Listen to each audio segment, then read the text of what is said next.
안녕하세요. 토요일 아침 굿모닝 알티입니다. 이번 한 주도 정말 눈 깜짝할 사이에 손살같이 지나갔네요. 이번 한 주간 동안 여러분들 고민 없으셨어요? TV를 보면 무슨 남자들이 무당복장을 하고 앉아가지고 무슨 고민을 풀어주는 그런 프로그램들도 있던데, 사실 우리는 인생을 살면서 많은 고민이 있습니다. 지난주에도 제 친한 후배 목사님 하나가 저에게 전화를 했어요. 형님, 참 목회 많이 힘듭니다. 뭐가 그렇게 힘들어? 그랬더니 자기 교회에 새 가족들도 또 여러 명 많이 오고 또 괜찮은 분들이 와서 헌신하고 또 섬기는 분들이 있어서 너무 기쁘대요. 그런데 왜 그래? 무슨 고민이야?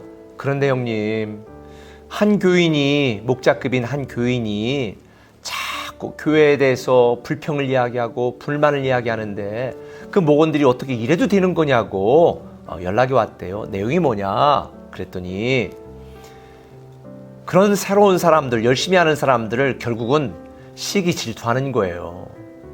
그래서 자기 존재를 더 부각시키기 위해서 그런 건데, 사실은 그 사람이 거의 죽을 병에 걸렸을 때에 그 목사님이 교인들과 함께 기도하고 사랑을 베풀고 신방하고 이래서 정말 기적적으로 고쳐주셨다는 거예요.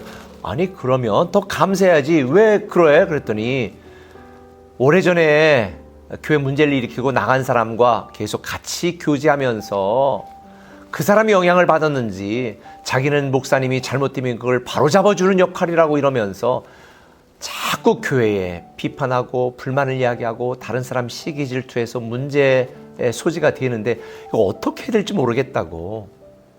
사실 목회자도 고민이 많습니다.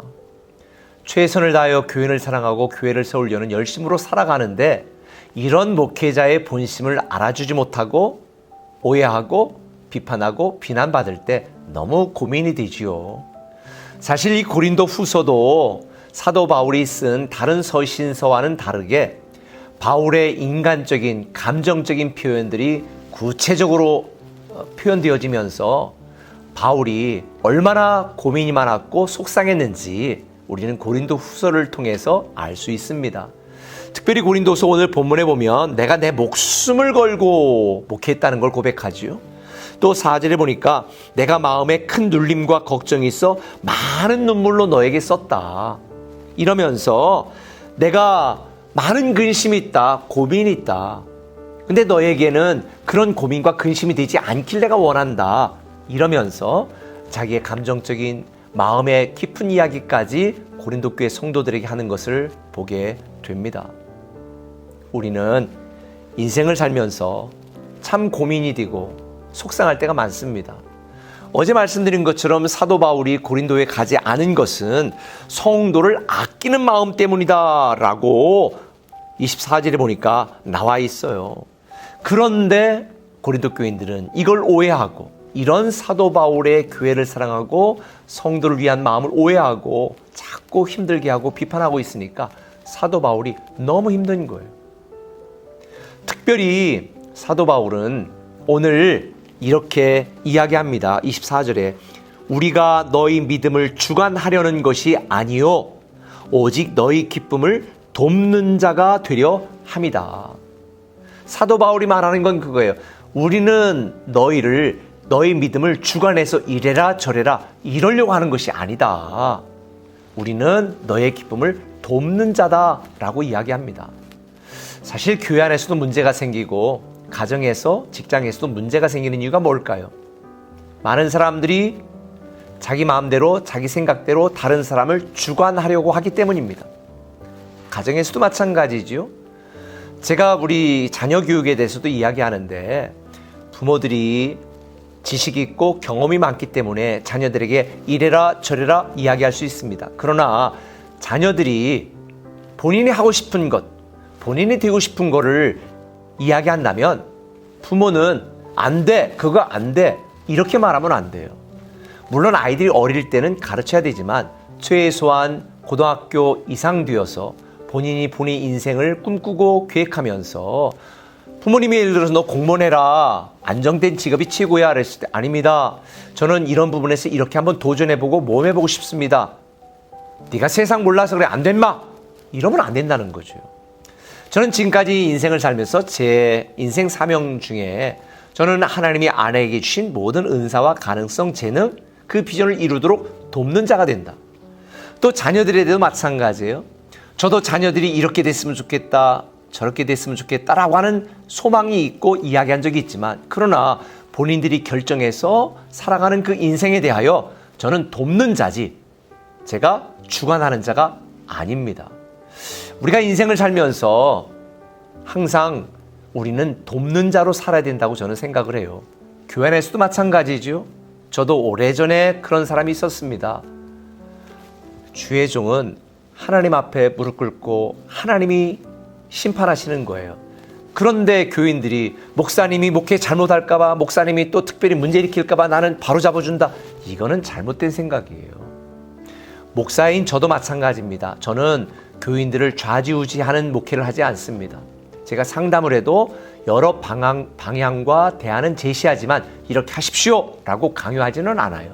결국 본인이 선택할 수 있도록 저는 돕는 자거든요. 교회 직분자나 교회 성도들도 마찬가지입니다. 목사를 주관해서도 안 되고, 교회를 좌지우지하고 교회를 주관하려고 해서도 안 됩니다. 목사는 성도들을 돕는 자예요. 에베소 4장 11, 13절에 있는 것처럼 하나님의 사람으로 온전케 하여 모든 선한 일을 행하게 온전하도록 돌보고 구비시키는 것이 저는 목회자의 역할, 돕는 자다라고 생각합니다. 그러면 이 성도들도 마찬가지죠. 교회 모든 목자나 직분자들도 마찬가지입니다. 목사를 좌지우지하고 주관하려고 해서는 안 돼요. 그러면 교회는 망합니다. 목사의 부족한 부분이 있다면 그걸 돕기 위하여 우리 교회가 건강한 교회가 되도록 어떻게 내가 섬기고 도울 수 있을까? 이런 돕는 자라고 하는, 섬기는 사역자라고 하는 마인드로 신앙생활을 할 때에 우리 교회가 건강한 교회가 되고 여러분이 행복한 성도가 되는 것입니다. 저는 우리 꿈에게 공동체가 이렇게 되었으면 좋겠습니다. 특별히 11절에 보니까 우리로 사단에게 속지 않게 하려 함이라. 우리는 그 계책을 알지 못하는 바가 아니로라. 사도 바울이 말합니다. 사탄은 성도들이 자기 주장하게 하고 목회자들이 자기 주장하게 하여서 교회를 무너뜨립니다. 가정도 마찬가지입니다. 자기 주장이 죄의 근본이거든요. 우리 인간들은 그런 특성이 있어요. 그런데 사탄은 이걸 이용해서 교회를 무너뜨리고 관계를 깨뜨리고 가정을 힘들게 합니다. 그런데 우리는 기억해야 됩니다. 이런 사단의 도구로 사용되지 마시고요. 성령의 도구로, 화목의 도구로 사용하십시오. 무너뜨리고 망가뜨리고 주장하는 자세로 하지 마시고 겸손히 사랑하여 섬기는 자세로 세우는 자, 살리는 자, 이것이 우리의 역할입니다. 인생을 살면서 말 못할 고민들이 많습니다. 그런데 성령님께서 우리를 돕습니다. 우리를 도우시는 거예요. 우리도 이런 성령의 사람으로 교회를 잘 섬기고 돕는 자, 또 가정의 자녀와 다른 성도들을 잘 섬기고 돕는 자로 멋진 인생, 이 고민이 확 풀리는 인생, 그런 멋진 그리스도인이 되기를 예수님의 이름으로 축원합니다. 기도하겠습니다. 아버지 하나님, 참 인생에 고민이 많습니다. 최선을 다하고 싶지만 또 최선을 다하고 있지만 내 마음대로 되지 않고 남들이 알아주지 않아 슬플 때, 답답할 때 있습니다. 하나님은 우리를 알아주시니 우리는 자기 주장하고 주관하려는 자세가 아니라 겸손히 섬기고 돕는 자로서 건강한 교회, 행복한 성도, 거룩한 도시를 만드는 이 귀한 일에 쓰임받는 그리스도인 되게 하여 주옵소서. 예수님의 이름으로 기도합니다. 아멘. 주에게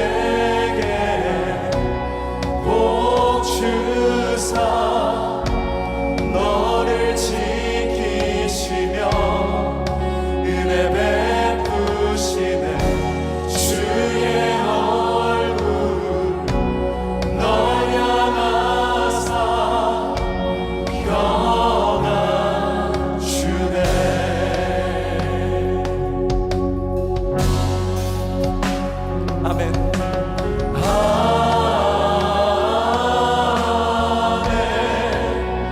하나님